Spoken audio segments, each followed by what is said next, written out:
यूसुफ जब उसकी बॉस की बीवी ने उसके साथ उसे गलत काम करने के लिए कहा, यूसुफ ने बैठकर समझाया नहीं उसको, लिखा वो भागा, उधर से भागा।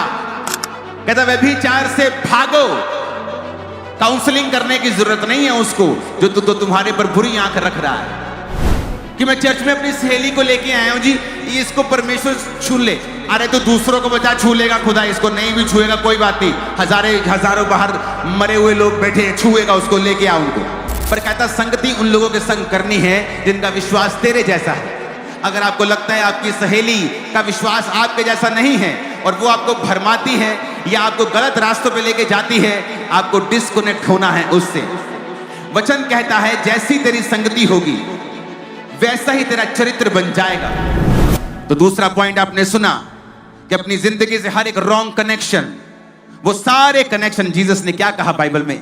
उसने कहा अगर तेरी आंख तुझे ठोकर दे, आंख, कहता अगर एक आंख तुझे ठोकर दे, कहता निकाल कर फेंक दे और काना होके मेरे राज में प्रवेश कर जा। कहता अगर एक टांग तुम्हें ठोकर दे, कहता काट के फेंक दे और लंगड़ा होके मेरे राज में प्रवेश कर जा। क्या वो कान, क्या है वो टांग? तुम्हारा भाई हो सकता है, तुम्हारा बेस्ट फ्रेंड हो सकता है, something very close to your heart हो सकता है।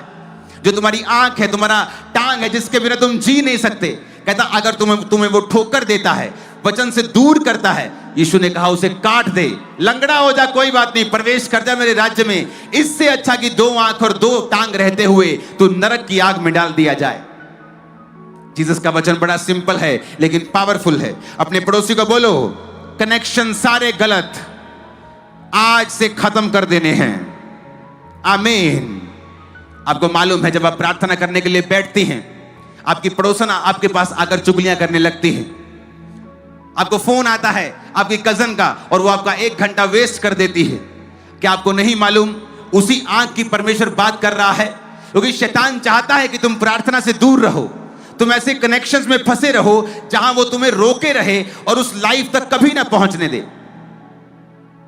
वो हमें सोचना है, वो हमें देखना है कि हमें उस जिंदगी को जो प्रभु ने मेरे लिए सोची हुई है वहां तक कैसे पहुंचना है, क्योंकि परमेश्वर हमें पहुंचाने के लिए तैयार है। सब बोलो आमीन, ऊंची आवाज में कहो आमीन। मेक श्योर, तीसरा पॉइंट, कि आपके आसपास के लोग वही हों जिनका विश्वास आपके जैसा है। हम सबसे प्यार कर सकते हैं, अपने दुश्मनों से भी प्यार कर सकते हैं, सब उन लोगों से प्यार कर सकते हैं जो हमारे दुश्मन हैं, पर कहता संगति उन लोगों के संग करनी है जिनका विश्वास तेरे जैसा है। अगर आपको लगता है आपकी सहेली का विश्वास आपके जैसा नहीं है और वो आपको भरमाती है या आपको गलत रास्तों पे लेके जाती है, आपको डिस्कनेक्ट होना है उससे। वचन कहता है जैसी तेरी संगति होगी वैसा ही तेरा चरित्र बन जाएगा।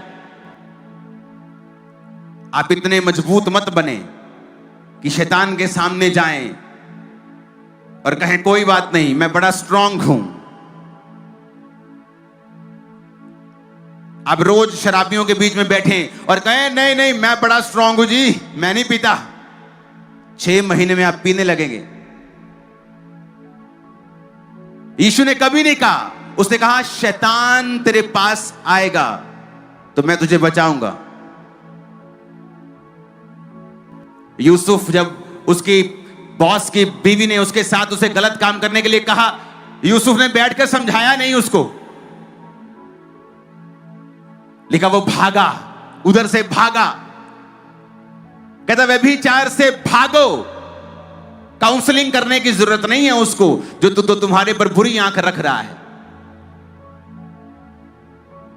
कि मैं चर्च में अपनी सहेली को लेके आया हूं जी, इसको परमेश्वर छू ले। अरे तो दूसरों को बचा, छू लेगा खुदा, इसको नहीं भी छुएगा कोई बात नहीं, हजारों बाहर मरे हुए लोग बैठे हैं, छुएगा उसको, लेके आ उनको लेके आ बाहर। ये क्या कर रहा था चर्च के बाद? मैं उसको छोड़ने के लिए जा रहा था उसके घर। किसको? ये जवान सिस्टर को। तेरे को बूढ़ी नजर नहीं आई चर्च में कोई बहन? इसको तू छोड़ने के लिए जा रहा था घर में? तेरे को ये जवान नजर आई छोड़ने के लिए घर में? तेरे को हजारों लोग नजर नहीं आए तेरी उम्र से दुगने बड़े? क्योंकि हम खुद चाहते हैं कि शैतान हमारी जिंदगी में काम करे, फिर हम रोएं और प्रभु को कहें तूने ऐसा क्यों होने दिया।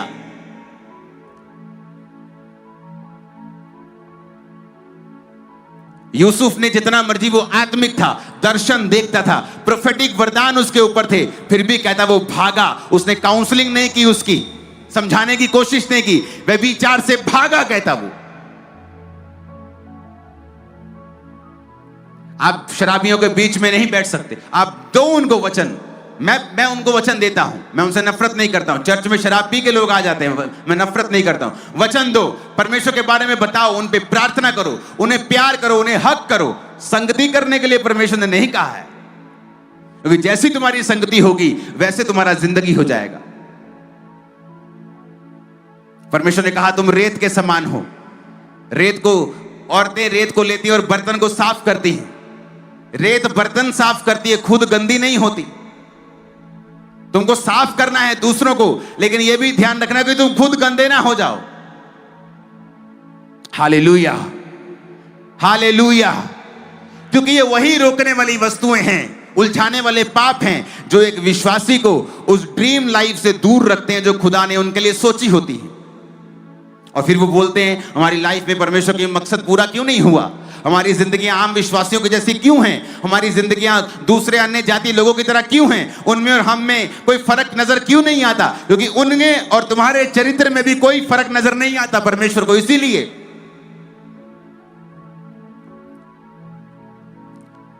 प्रकाशित वाक्य 12 उसकी 11 आयत में लिखा है। तीसरा पॉइंट, अपने पड़ोसी को जोर से बोलो, बोलो गवाही देनी है। नहीं, आवाज नहीं आई, मेरे को आवाज नहीं आई। बोलो अपने पड़ोसी को, 7 अलग अलग पड़ोसी को, 3 अलग अलग पड़ोसी को बोलो गवाही देनी है।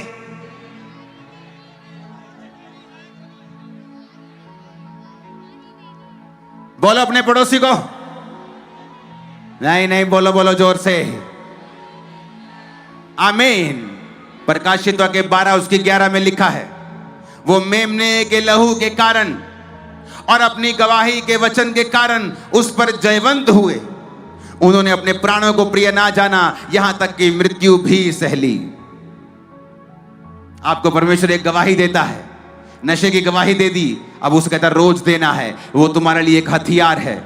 उस गवाही को फिर संभाल के रखना है, उसको खराब नहीं होने देना, नशे को दोबारा नहीं करना, पाप में दोबारा नहीं जाना, क्योंकि वो गवाही एक बीज के समान है। यीशु ने कहा प्रभु का राज्य एक ऐसे बीज के समान है जो राई का बीज है, लेकिन जब वो बड़ा हो जाता है तो दूसरे पेड़ों से भी बड़ा हो जाता है और आकाश के पक्षी उस पर बसेरा करते हैं। शैतान जब देखता है कि आपकी गवाही बनी है, आपने नशा छोड़ दिया, पाप छोड़ दिया, वो चाहता फिर से आप वही पाप करें, वही नशा करें, ताकि आपकी गवाही खराब हो। क्योंकि शैतान के ऊपर फतेह पाने का एक तरीका है कि आप अपनी गवाही को रोज दें। परमेश्वर के भवन के साथ जुड़ जाएं, हर गलत काम को डिस्कनेक्ट कर दें, अपनी गवाही को रोज दें। आपकी लाइफ में आप बड़ी बरकत को आता हुआ देखेंगे।